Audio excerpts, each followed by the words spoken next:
बचपन में हमारे गांव में एक ज्योतिषी बाबा आए थे। मेरे दादाजी युवराज ने उनसे अपनी कुंडली दिखवाई। जब दादाजी ने पैसे देने चाहे तो बाबा का चेहरा उतर गया और उन्होंने कहा, मरने वाले आदमी से मैं पैसे नहीं लेता। दादाजी गुस्से से आग बबूला हो गए। बुढ़े, तू मुझे मरने की बद्दुआ दे रहा है, मैं तेरी टांगें तोड़ दूंगा। वे मारने ही वाले थे कि गांव वालों ने रोक लिया। सब कहते थे कि यह बाबा जो कहते हैं सच होता है, साक्षात देवता समान। दादाजी पैर पटकते हुए बोले, मैं भला चंगा हूं, तू मुझे मरने वाला कैसे कह सकता है? बाबा ने कहा, तुम्हारे आंगन में एक जीवित लाश की कब्र है। अगर जान बचानी है तो आज रात 12 बजे से पहले उस अनिष्ट वस्तु को खोद कर निकालो और जला दो। मैं सब मुझे प्यार से हैप्पी बुलाते थे। चौंक गया। बकवास, मैं इसी आंगन में उम्र भर रहा हूं, कभी कोई अपशकुन नहीं हुआ। यहां कब्र कैसे हो सकती है? जोर से बोला जरूर, पर आवाज में डर साफ झलक रहा था। बाबा बोले, मानो या ना मानो, याद रखना वह चीज जमीन में 3 उंगली नीचे लाल कपड़े में लिपटी है। 12 बजे से पहले उसे जलाना जरूरी है। इतना कहकर वे चले गए। घर पहुंचकर मैंने यह बात सबको बताई। दादी कमला की भौहें तन गईं। गांव के बुजुर्ग कहते हैं यह बाबा बिना पैसे लिए कुंडली नहीं देखते, वरना उन्हीं पर आफत आती है। बाबा ने सच कहा होगा। चलो आंगन में खोद कर देखते हैं। दादा दादी ने आंगन खोदना शुरू किया। पूरा आंगन खोद डाला, पर कोई कब्र नहीं मिली। दादाजी गुस्से में बोले, उस मर्दूद बाबा ने जरूर झूठ बोला। मैं अभी जाकर उससे हिसाब लेता हूं। रुको जरा, संडास वाली जगह तो अभी खोदी ही नहीं। दादी बोली, नहीं हो सकता, भला कोई लाश संडास के नीचे क्यों गाड़ेगा? फिर भी उन्होंने वहां फावड़ा चलाया। 3 फुट खोदने पर सचमुच एक लाल कपड़ा दिखा। दादी की आंखें फैल गईं। देखो, सच में कुछ है। मिट्टी हटाने पर लाल कपड़े में लिपटी एक लाश निकली। कपड़ा बहुत पुराना लग रहा था। शायद यह लाश सालों से आंगन में गड़ी थी। हमारे आंगन में लाश कैसे आई? किसने रखी? दादी चीखीं। यह जरूर हमें नुकसान पहुंचाने की साजिश है। जल्दी आग लाओ। बाबा ने कहा था जला दो तो सब ठीक हो जाएगा। तभी दरवाजे पर पैरों की आहट हुई। मेरे चाचा सूरज, परदादी राधा देवी को पीठ पर उठाए आंगन में घुसे। मेरी चाची सुनीता, जो गर्भवती थीं, बगल में खड़ी थीं। बाबूजी मां को ले आया। चाचा ने परदादी को जमीन पर उतारा। परदादी बहुत दुबली पतली सफेद बालों वाली थीं। लाश देखते ही उनकी आंखें फैल गईं। किसने यह लाश खोदी? इसे तुरंत ढको। मां, यह लाश अनिष्टकारी है, इसे जलाना ही होगा। आज गांव में एक ज्योतिषी आया था। उसने कहा हमारे आंगन में जीवित लाश की कब्र है। आज रात 12 बजे से पहले इसे जलाना होगा, वरना हम सब मर जाएंगे। उसकी बात मत सुनो, वह हमें नुकसान पहुंचाना चाहता है। पर मां, वह तुम्हारे पति मेरे बाबूजी को नुकसान नहीं पहुंचा सकता।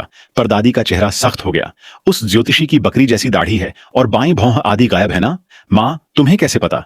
परदादी ठंडे स्वर में बोली, उसका नाम चमन लाल है। हमारे परिवार से पुरानी दुश्मनी है। तुम्हारे दादाजी की मौत उसी की वजह से हुई थी। क्या? मुझे तो पता ही नहीं। तुम्हारे दादाजी जवानी में बढ़े थे, बहुत हुनरमंद। चमन लाल ने उनसे अपना घर बनवाया, पर घर बनते ही चमन लाल की पत्नी और बेटी छत गिरने से मर गईं। उसने इसका दोष तुम्हारे दादाजी पर मढ़ा और कुछ समय बाद साजिश करके उन्हें मरवा दिया। मरने से पहले उन्होंने कहा था मुझे उन्हें आंगन में ही दफनाऊं। जब तक वे यहां हैं, चमन लाल हमारे घर में कदम नहीं रख सकता। हाँ, मुझे थोड़ा याद है। बाबूजी लौटे थे तो कहते थे चमन लाल की पत्नी बहुत सुंदर थी, बड़ी दया आती है उसकी। दादाजी की बात खत्म होते ही परदादी ने घृणा भरी नजर से उन्हें घूरा। चमन लाल एक नीच आदमी है, वह हमें बर्बाद करना चाहता है। जल्दी अपने बाबूजी की लाश वापस दफना दो। ठीक है, अभी दफनाता हूं। दादाजी ने मिट्टी डालनी शुरू की। लाश दफन होते ही परदादी के चेहरे पर हल्की मुस्कान आई और वे मुड़कर पश्चिमी कमरे में चली गईं। सुनो, दादी ने धीरे से कहा, लाल कपड़े में लाश को संडास के नीचे दफनाना बहुत ही अपशकुनी है। मुझे लगता है हमारी सास कुछ गड़बड़ है। बात तो सही है, पर हमारी मां हमें नुकसान नहीं पहुंचा सकती। तर्क तो ठीक है, पर मुझे लगता है वे कुछ चाल चल रही हैं। मुझे डर लग रहा है। चलो पड़ोस के गांव से मेरी मां को बुलाते हैं, वे इन बातों को समझती हैं। मैं अभी जाकर बुलाता हूं। चाचा घर से निकल गए। दादी रसोई में खाना बनाने चली गईं। चाची कमरे में घुटन महसूस करके बाहर आईं। कुछ महीनों में हैप्पी के भाई बहन आने वाले हैं। हाँ, मुझे भी भाई बहन मिलेगा। हम बातें कर ही रहे थे कि परदादी बाहर आईं। कमर झुकाए धीरे धीरे चाची के पास आईं और उनका पेट सहलाया। फिर घबराई हुई सी बोली, बुरा हुआ, बुरा हुआ। क्या हुआ मां, क्या हो गया? परदादी का चेहरा काला पड़ गया।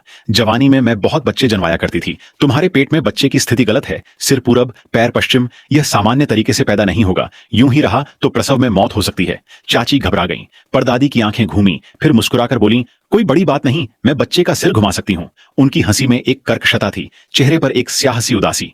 मां, सिर कैसे घुमाओगी? परदादी की आंखें सिकुड़ गईं। सूरज की बीवी, मेरे साथ कमरे में चलो, मैं बच्चे का सिर ठीक कर देती हूँ। यह कहकर वे चाची को पूर्वी कमरे में ले गईं। मैं दौड़कर रसोई में गया। दादी दादी परदादी कह रही हैं चाची के पेट में बच्चा ठीक से नहीं बैठा, वे सिर घुमाने वाली हैं। दादी घबरा गईं, पर रसोई से निकलते ही चाची की दर्द भरी चीख सुनाई दी।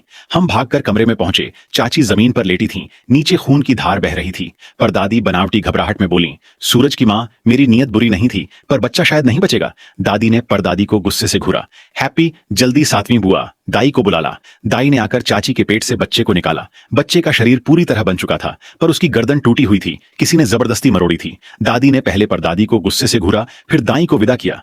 माँ, भला चंगा पेट, तुमने सुनीता के पेट को क्यों छुआ? तुम्हें प्रसव कराना कहाँ आता है? दादी बोली। परदादी ने कहा, वे प्रसव कराना जानती हैं। गांव के लगभग सारे बच्चे उन्हीं के हाथों जन्मे हैं। यह सुनकर दादी की आंखें फैल गईं। उनकी नजर में डर था। परदादी दांत निकालकर मुस्कुराईं।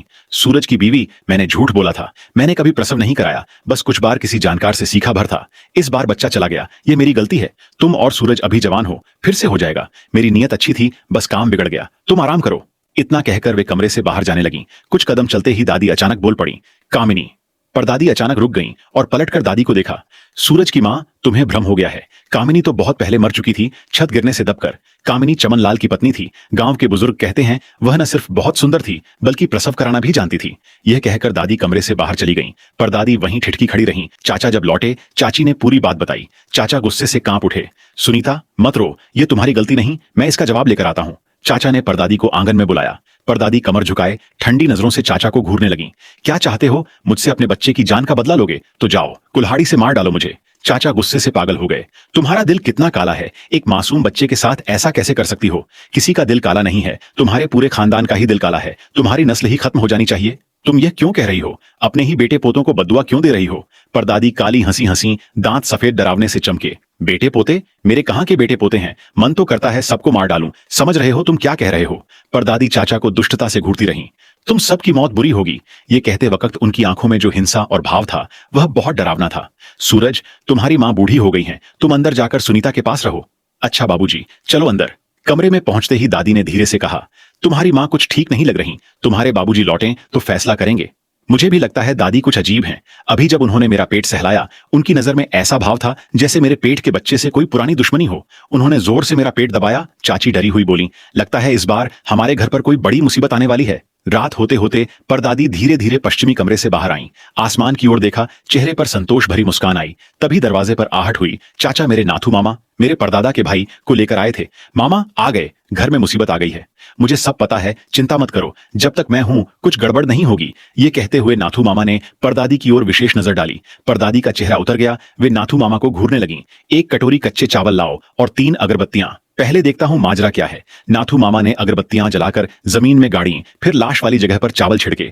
चावल जमीन पर गिरते ही काला धुआं उठने लगा, बड़ा अजीब सा। अचानक एक ठंडी हवा का झोंका आया और अगरबत्तियां बुझ गईं। नाथू मामा की भौहें तन गईं। अकाल मृत्यु हुए व्यक्ति को संडास के नीचे क्यों दफनाया? तुम्हें पता नहीं, ये बहुत अशुभ है। अकाल मृत्यु कैसे हो सकती है? मेरे बाबूजी तो स्वाभाविक मौत मरे थे। नाथू, तुम्हें सही दिख रहा है ना? गलत मत बोलो, इसके नीचे युवराज के अपने बाबूजी की लाश है। मुझे बिल्कुल सही दिख रहा है। इनकी मौत अकाल मृत्यु थी। इनमें बहुत गहरी नाराजगी है। आज रात 12 बजे ये कब्र से निकलकर नुकसान पहुंचाएंगे। जल्दी लाश खोदकर जला देनी होगी।